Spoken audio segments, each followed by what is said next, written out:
Managing My Life, Managing Stress. Welcome to Managing My Life, Managing Stress. The topics covered in Module 1, Understanding the Dynamics of Stress, are: what is stress? Sources of stress, health and stress, and behavior and stress. As we continue to experience a considerable amount of change at work and in our personal life, we are also experiencing a considerable amount of stress. This stress can seriously affect the quality of our life unless it is well managed. Nevertheless, if we believe the Pareto 80-20 rule, we can make an educated guess that only 20% among us are managing stress effectively, while 80% are not.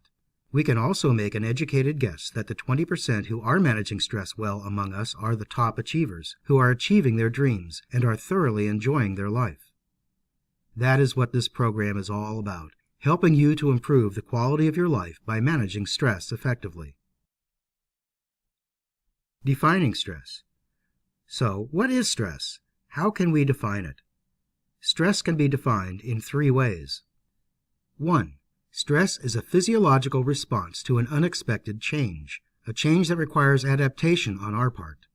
Stress is a physiological response in the same way that digestion is a physiological response, in the same way that being thirsty is a physiological response. When we experience stress, changes which can happen to our bodies include: A. The release of hormones. B. The shutdown of our entire digestive system. C. The release of sugar into our bloodstream. D. An increase in our heartbeat. E. A faster breathing rate. F. Perspiration. And G. Tenseness in our muscles within our limbs. These physiological responses are spontaneous and automatic. They will vary in intensity from one person to another, depending on how individuals react to the stressful events. 2. Stress is a source of energy that helps us accomplish. What happens when we experience stress?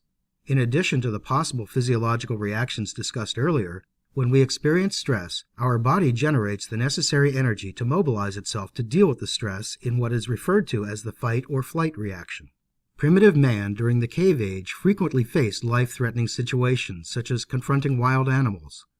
And this energy, which comes from stress, has helped him fight his aggressor or run away from him when needed. Modern man, in contrast with primitive man, does not usually use this source of energy to fight or flee. The stressful situations for modern man are not the same. Under normal conditions, modern man does not need to fight directly for his survival. Our stressful situations are more psychological and are based on thoughts and feelings. The reason we often wake up in the middle of the night or can't sleep when we're under stress is that we haven't really used that accumulated energy during the day. On the other hand, when we use the energy from stress to help us accomplish a great deal and to make things happen, to meet deadlines, we are using stress positively. When we let the energy accumulate and we worry instead of acting, we become restless and we turn stress into distress. 3. Stress is an interaction between our coping skills and our environment. Another way to look at stress is to look at it from the perspective of coping skills. The more we sharpen our coping skills, the more we're exposed to stress and the more we learn to manage it. The more we learn to manage stress, the more we're able to handle it. Some of us had to deal with more change than others when we were young, and if we learn to deal with change in a positive way, these skills that we've learned stay with us. Also, generally speaking, the situations which we have already been exposed to will not be as stressful the second or third time around. For example, if we had to move frequently in our childhood, then moving to another location in adult life will not be as traumatic and as stressful as it might have been, had we not had our past experiences to draw on. One aspect that we will be focusing on during this program is how to further develop our coping skills, our skills to manage change more effectively.